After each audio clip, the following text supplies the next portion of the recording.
Curry games that you've watched? That was great. Especially be that he took over the game when we were reeling. That first quarter, really first half, we had nothing going, and he just kind of kept us afloat, and he continued that in the third quarter, and completely took the game over. That was a special one for sure. Um, he likes playing here, so that was a good one. Why do you think you like playing here? I don't know. Fans. I don't know, but it's funny because we were sitting around the other day. And he started naming like 5 arenas.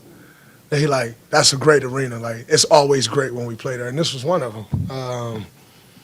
So it was good to see him put on that performance because we needed it. Draymond, you've seen nearly 4,000 of these threes. Which ones are the most evaporating ones? I think Steph kind of does this thing where he loses the ball, and people think like the ball is lost, and you're kind of if you reach for it, you're kind of just setting yourself up. And I think those ones break people back more than anything because in your mind it's like, man, I had him off balance. He lost the ball and he still made the shot. But him and Kyrie Irving, their move starts when they lose the ball, and it's a special thing to have that type of control over the basketball. But I think those are the ones where teams just you see them look at the bench like, man, I did everything. He lost the ball, and I think those ones break the back more than anything. Tonight, he obviously lifted you guys pretty much by himself offensively, but do you sense kind of like he's kind of hunting down this thing a little bit more since the trade and kind of lifting spirit where he'll have a night like this because of what's happening team-wise? 100%. Since the trade, he's been so dialed in. He told you guys like, all you want to do is play with expectations, have some expectations, and meant that. And I think, you look at the body of work over the course of the years, obviously we know that's true, but, you start looking at these performances that's been coming since the trade, and it makes complete sense, So I think there's definitely more of a sense of urgency for sure. You mentioned that third quarter when Steph really started taking over, but to start, Coach went with Quentin, and obviously he had 10 early points there in that quarter to kind of get the run going. What have you seen from Quentin in his expanded role that he's had, especially tonight in the second half? He's been playing great basketball, obviously shooting the ball well, but what he did defensively was bigger than everything. The anchor defensively that he was there in that second half, he protected the rim like nobody's tomorrow. Got a lot of deflections, forced a lot of misses, came up with some big rebounds. And so, I think we all in basketball fall in love with the shot making. That's just a natural thing. But I was more impressed with the energy that he brought on the defensive end. He was communicating. So everybody who's out on the floor, you hear him communicating, you're more comfortable to press up and get into the ball and all those forced to drive and know that you got help there. So I was as great as his offense was and shot making was to get us going there in that third quarter. Overall, his entire game, I thought his defense was incredible. Draymond, you really had a battle with Banchero tonight. Talk about his growth as a player. I've been a Paolo fan since he was at Duke. And just he's a special, special player. But if I'm honest, I think he got so much more he can do. I think he got so much more room to grow. I believe Paolo is one of those young guys that he continue to grow at the rate that he should and he's capable of. He's one of those guys, you keep hearing this talk about faces of the NBA, the next young faces of the NBA.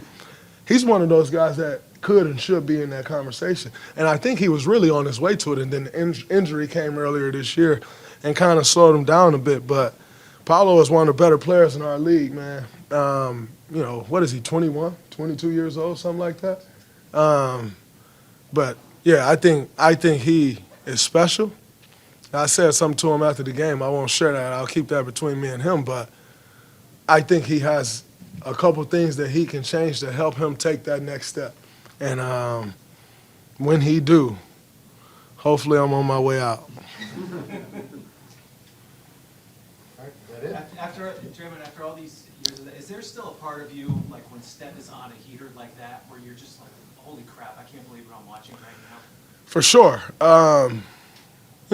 You try not to get bored with winning, and I try not to stop appreciating greatness.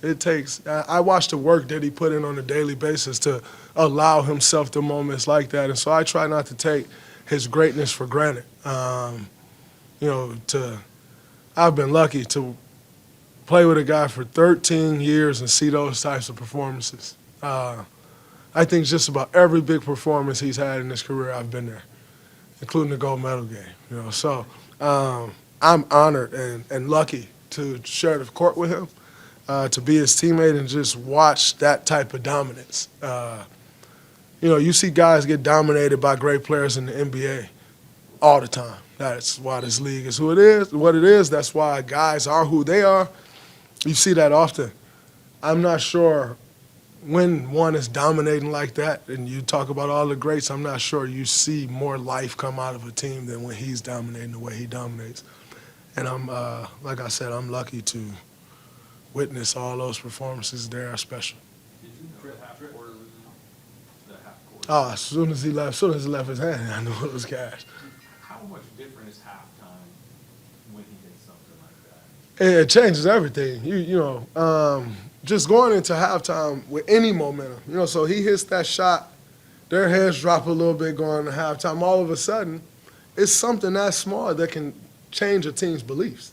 I always go back to when we were in the NBA Finals. I want to say it was game 4, game 3, game 4, back in Oracle. I'm not in Oracle, in Chase Center. And we were up. We had the lead in the third quarter, I want to say it was, and JP hit that half quarter.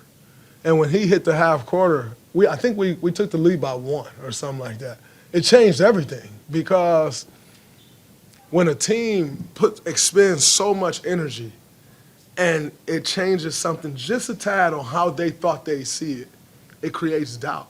And I think his shot, he already had started getting it going. Then he hit that shot. You can see the doubt in their faces. And obviously we came out and we were able to capitalize on that in the third quarter. But shots like that, they shift the momentum, and they can change everything, can change a game. What's it like to see or feel? But oftentimes, what you see in this league, and Steph in particular hates it, which is why nobody on our team do it. Oftentimes you see guys hold the ball to the shot clock, to the buzzer go, and then they shoot it. We're not allowed to do that on this team. And, I always say to him, like, yeah, you want us to shoot them shots, but you're going to get a chance to change your percentage. We're not necessarily going to get a chance to change ours. But in saying that, I think the mentality is right. You're trying to save a percentage for what? It's about winning the game. And so changed everything for us. Last one, same though. What's it like to see or feel the opposing crowd when Steph has a performance like that? If a crowd is against us, all of a sudden those boos go, oh, ooh, ah, they're mesmerized by it. And so, we don't have a ton of road games. Steph Curry effect. We don't have a bunch of road games. We have a lot of home games.